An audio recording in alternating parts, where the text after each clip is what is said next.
Whether you agree with it or not, the United States is now negotiating from a position of strength. Cabinet officials indicated that the rates could go up if countries decide to retaliate, or can come down if the countries agree to more rebalancing.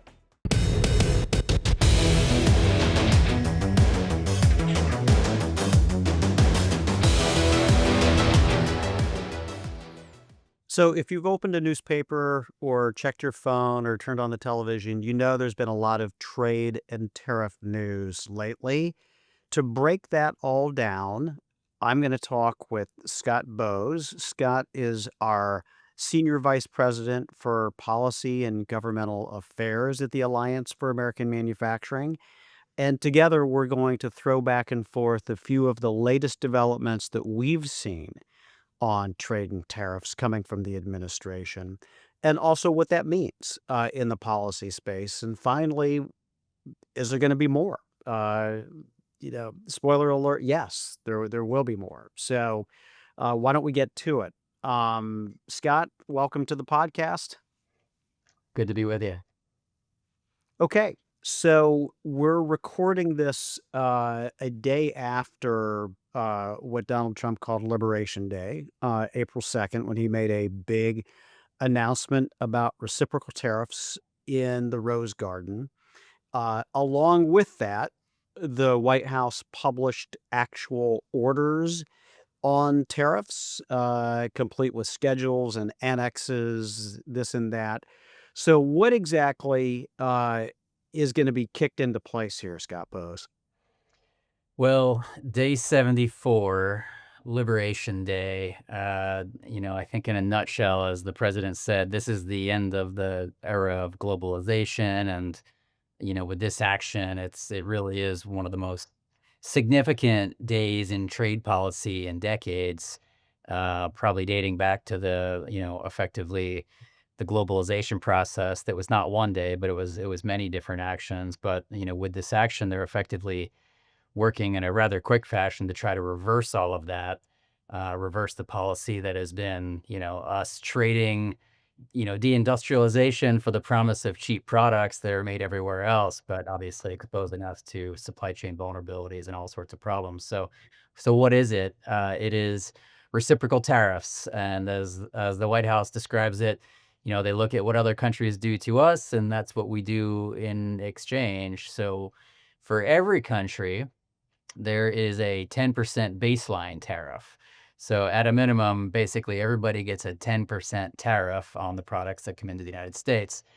But for, what they call the worst offenders, which is frankly a lot of countries, I think it's about 60 or so, there's a higher rate. So, for instance, China is a 34% rate, and that is added to, the 20% that's already in place. Vietnam, which has become a kind of a transshipment hub, or a place where a lot of production has gone to get out of China instead of coming to the United States, 46%. Japan, India, South Korea, about 25%, and the EU is 20%. Notably, Canada and Mexico did not get any additional tariff, and I think we'll probably talk about that a little bit later. They have other tariffs in place already under different actions. So what does this all mean? I guess it means that, it sets the stage for what I presume will be, an opportunity to negotiate with other countries and to try to, have this not be permanent, but have this be an opportunity to force discussions where other countries, negotiate. And that's the signal that's coming from the administration so far. And I think one other thing is, as much as this is a broad-based action and applies to quote unquote all imports, it doesn't. There are actually some exclusions in place. Some of them are notable because they're, excluding this because there's trade action under different actions or different statutes for autos and auto parts, or potentially for pharmaceutical products, steel and aluminum. But there are also some key constituencies that were thought through and are spared, like oil is not going to be covered. Gas prices are always a consequential issue for voters. For the ag industry, there's some key carve-outs that were not included, like, chemicals and fertilizers and whatnot. So, overall, it's a very significant announcement. And then, on the slightly under the radar, but kind of closing the loop on a different action earlier in the administration was another executive order signed yesterday that does entirely close the de minimis loophole for China that was started earlier and then paused to give them an opportunity to figure out how to channel these 1.36 billion shipments coming into the US each year that are $800 or less. They have to Yeah, figure out and how to collect the just to break revenues. in for a second here, Scott, these are, in case you don't know the word or the phrase de minimis, who does? Is Latin, but this is if you have the Temu app on your phone or if you've seen the Shein commercials, those goods come in essentially duty free because of this de minimis loophole straight to American consumers, and it's really radically disrupted a lot of retail and consumer markets in the United States. Go ahead.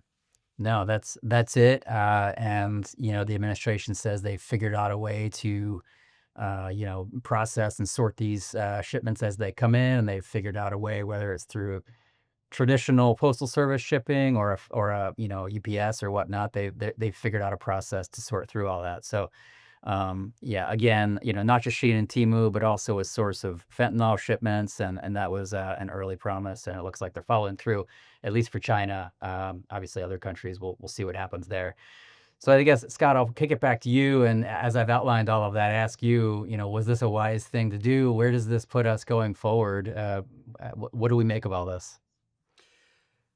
Well, that is an unanswered question, but I don't think it's going to be nearly as grave as what you see from like a market reaction from day to day as they're absorbing this, or the hair on fire reporting or punditry or statements that you're seeing from a lot of folks in Washington, D.C. So from a practical standpoint, the kind of the baseline average tariff on products coming in the United States, is between 2 and 3%, among the lowest in the world. So obviously, at a minimum, that's gonna increase 4x, up to 10%, which is the baseline minimum tariff.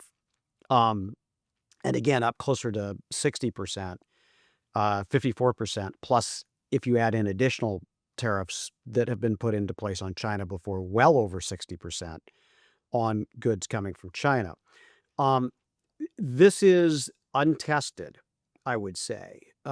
We haven't been in a position where, as a major economy in a global economy, that we're imposing additional trade restrictions to this extent. But the theory holds that if you are a country that is in a trade deficit situation, like the United States is, we have a over $1 trillion deficit in goods trade every year. That is, we bring in more than $1 trillion worth of goods, more than we export out.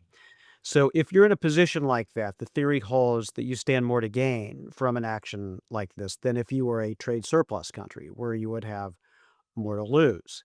Um, More specifically, this will likely accelerate trends that have been underway for some time that have been a result of policy and sometimes just economic or geopolitical forces.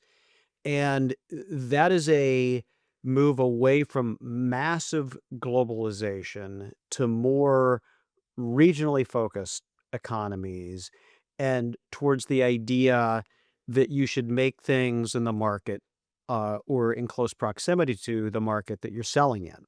Um, and this was kind of kickstarted during the first Trump administration, but also even before that, it was generally becoming more viewed as a best practice to mitigate risk for supply chain disruptions and things like that.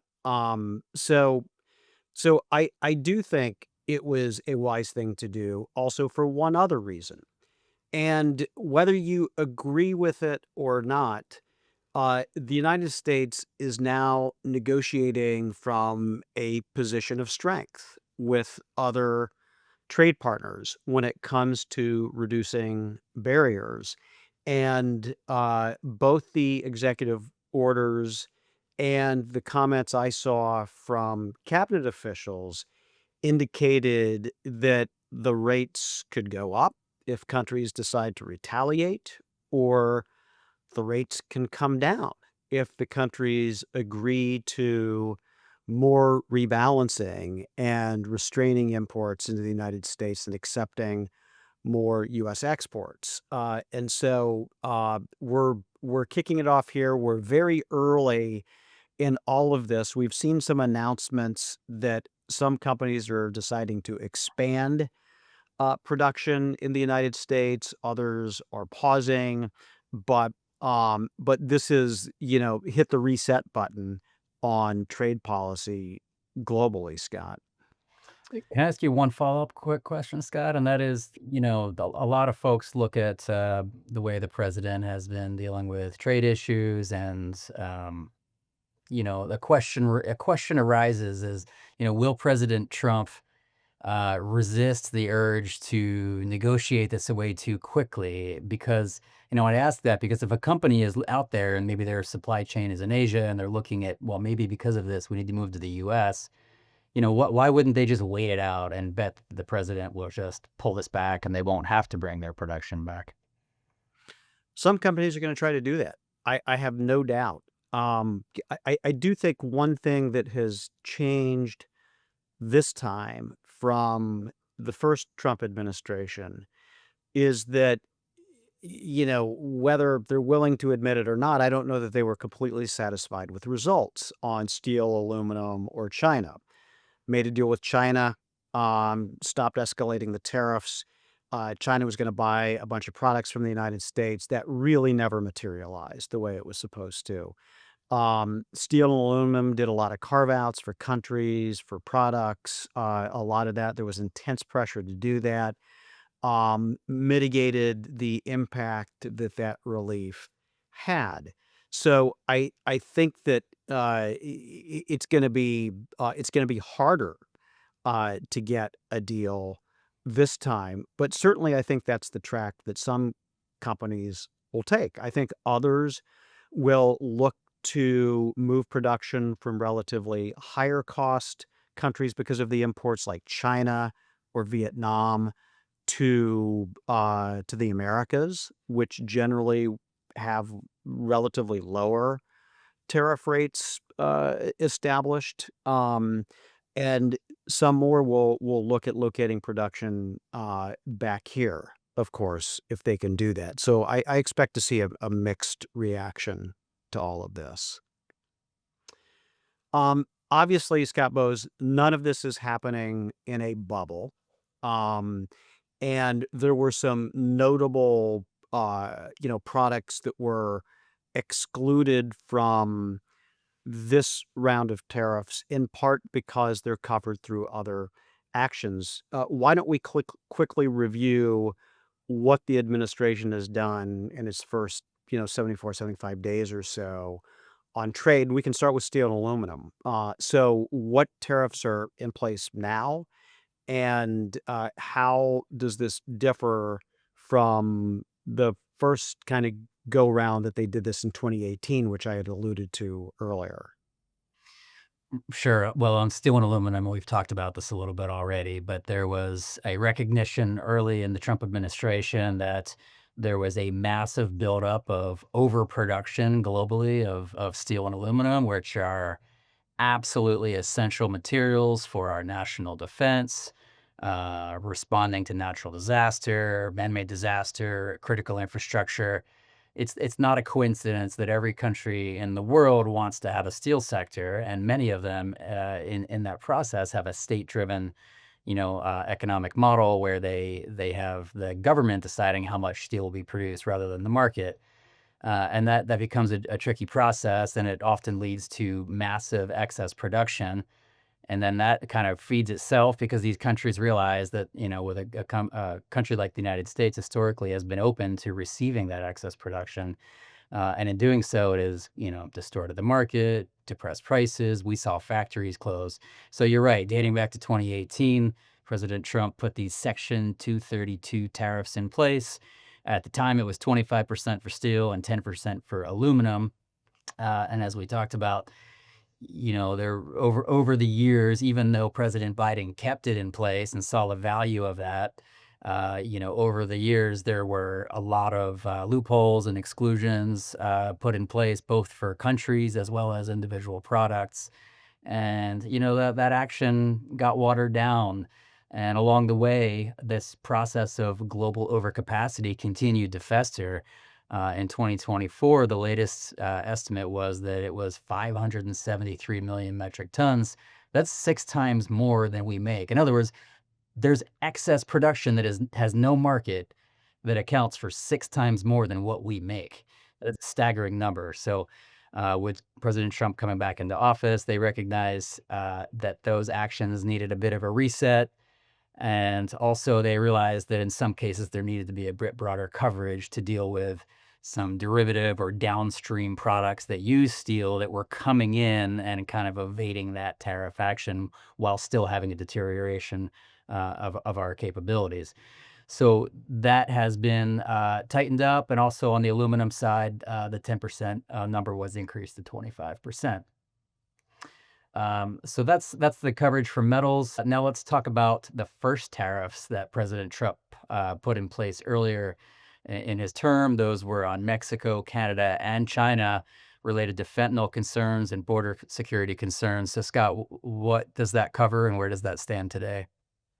Yeah, it almost seems like ancient history, but very important. And Trump declared a national emergency related to fentanyl and migration with respect to Mexico and Canada. So there were a lot of mixed signals in place and a lot of machinations, but ultimately, what we ended up with was a cumulative 20% tariff on products coming from China and a 25% tariff on some products coming from Mexico and Canada, and specifically products that aren't what are called USMCA compliant. Now, what does that mean? That means that under the US Mexico Canada agreement, which was negotiated in Trump's first term, passed by a Democratic Congress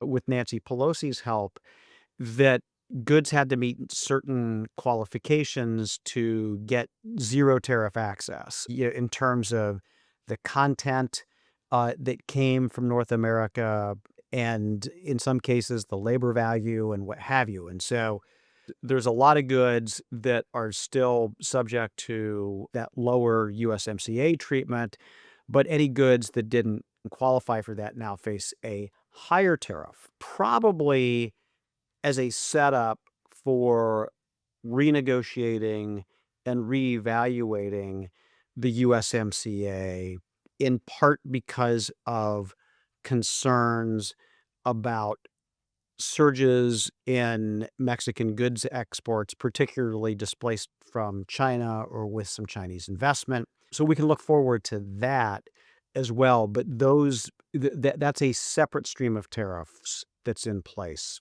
right now. And we're not done yet, because there is another sector for which some tariffs just kicked in, and that's the automotive sector. Scott Bowes, what's that all about? Well, Scott, in a nutshell, again, this is an action under a national security statute of Section 232, citing that the importation of a product is having globally is detrimental to our national security interest and ability to produce a product. In this case, automobiles, which are really the backbone of our industrial base. I think for every auto job, there's a multiplier of maybe 10 plus jobs elsewhere. So it's really the hub and spokes system of our industrial base. A lot of other sectors rely on it.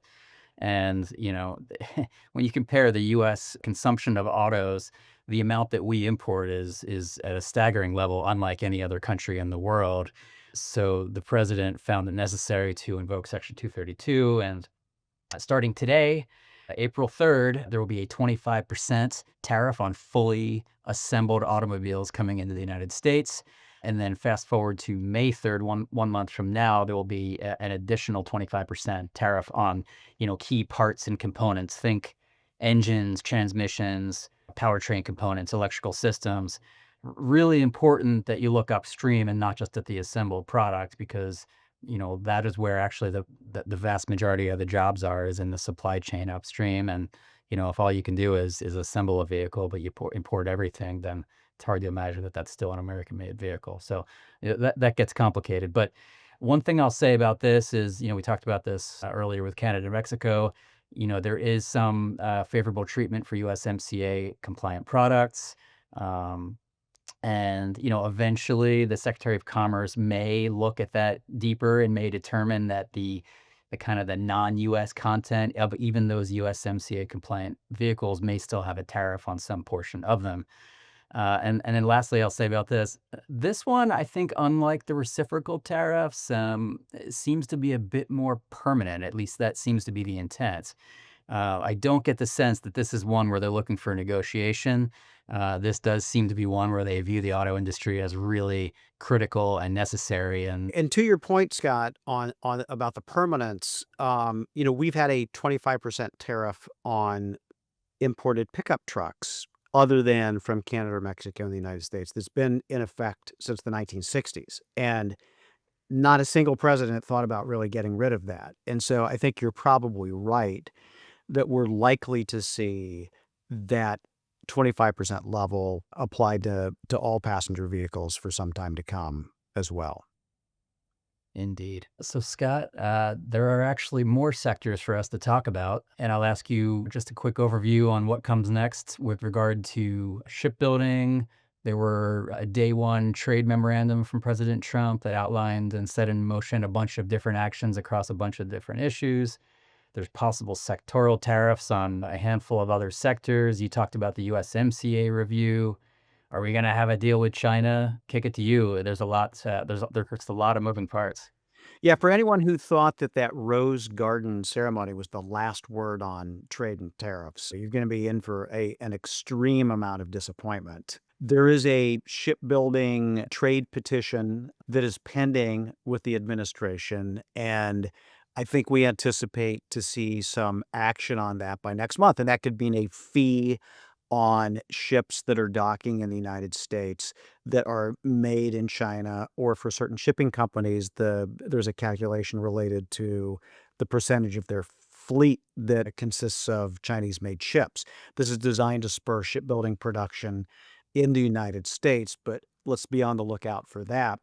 We also, and we talked about this at the beginning of the administration, is that there's a number of reports on issues like currency manipulation or permanent normal trade relations for China that still could be forthcoming. And in part, we know this because they were excluded from this tariff announcement, and or we know that Section 232, which is another trade jargony thing for a trade investigation, is underway on some other sectors. So pharmaceuticals is one of those.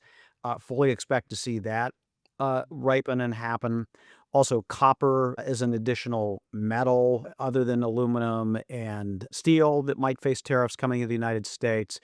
Some agricultural products, semiconductors, going to take a look at that, and lumber. And there's indications that Xi Jinping and Donald Trump may try to get together for a summit in June and reach some accommodation on trade, because China clearly takes the biggest whack on all of this as we're looking at it right now. And then, as I mentioned before, there is an opportunity for a review of the U.S.-Mexico-Canada agreement on trade by next year. We may see some expediting of that. So I wouldn't be surprised, in addition to some of the outcomes we're going to have from this most recent tariff announcements. I expect a lot of companies, or a lot of companies maybe, but also countries, to come to Trump and say, hey, here's what we're willing to do. Here's what we're willing to invest in the United States. Here's what we're willing to bring back. here are the imports we're going to voluntarily constrain. Here's more of your exports that we're willing to take, to try to see if they can negotiate those rates, those tariff rates down somewhat. I don't know how open the administration is going to be to any of that, but it wouldn't be surprising to see accommodations made on that. And then there's the other unanswered question, which is, what is Capitol Hill's role in all of this, Scott Bowes? And since you spend way more time talking to folks on the Hill than I do, how are they reacting to all of this? And what are we likely to see from Congress as we move ahead? I think the answer is it depends on who you ask as far as the reaction on Capitol Hill. Now, if you break down perhaps the Republicans first, generally there is broad support for the president's actions. There is a lot of recognition that globalization has gone too far. It's hollowed out our industrial base. There's a lot of credit to the president from Republicans that he's a negotiator, and they want to give him a chance to try to improve the terms of trade we have with a number of countries. Of course, we'll find out if there's any fraying in that attitude going forward.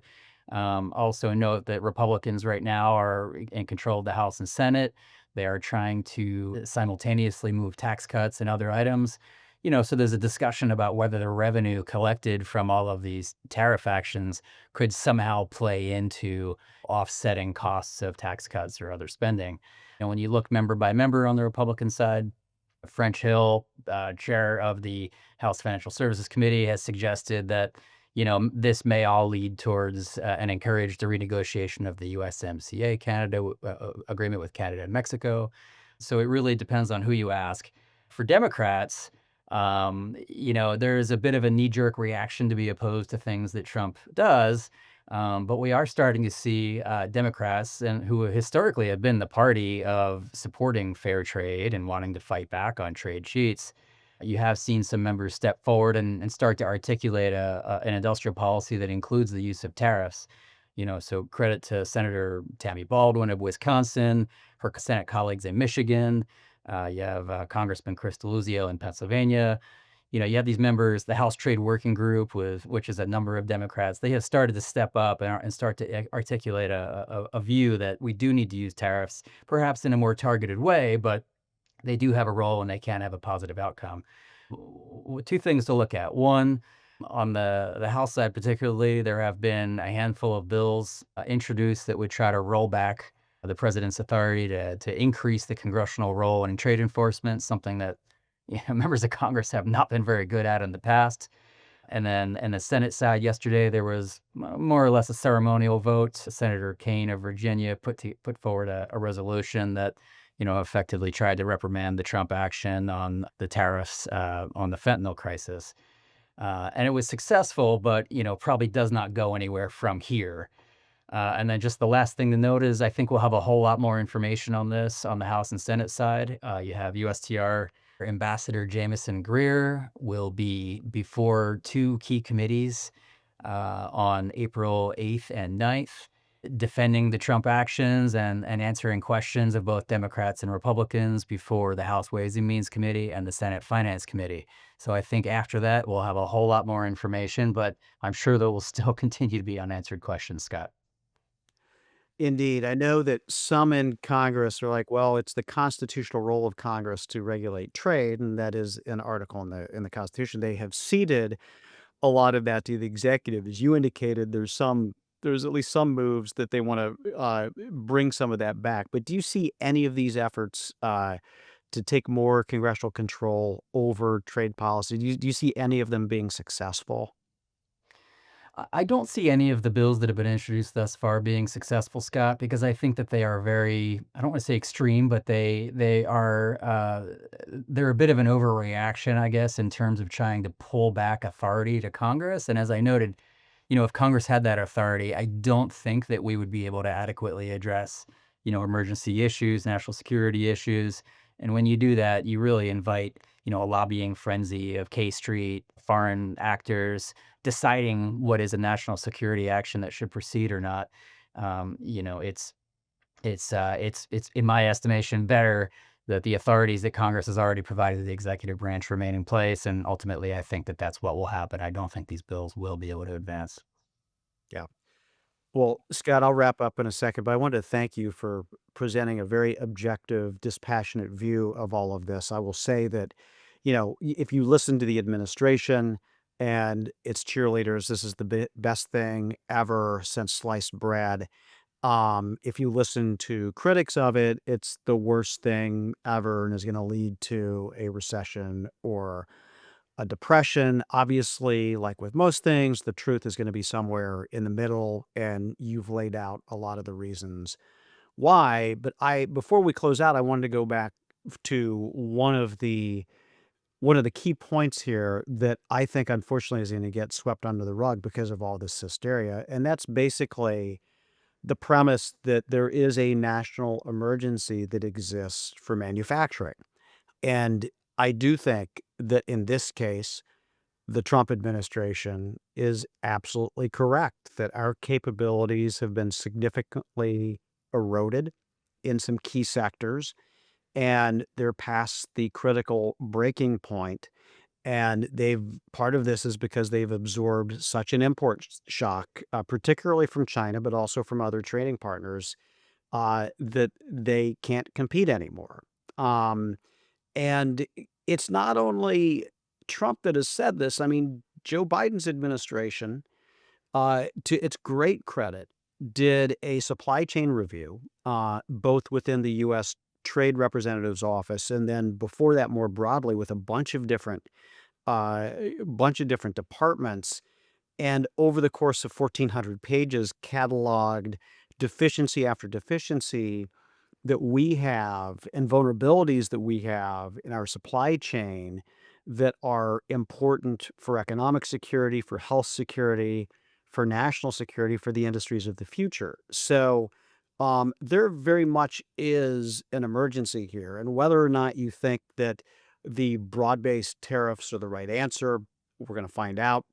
We know that, in the United States, as early as Alexander Hamilton or Henry Clay, tariffs have been used effectively as part of an industrial policy. And so the outcome of this is not likely to be nearly as great nor as catastrophic as some folks are suggesting right now. Scott, thanks so much for joining me on this episode of the Manufacturing Report. Thanks.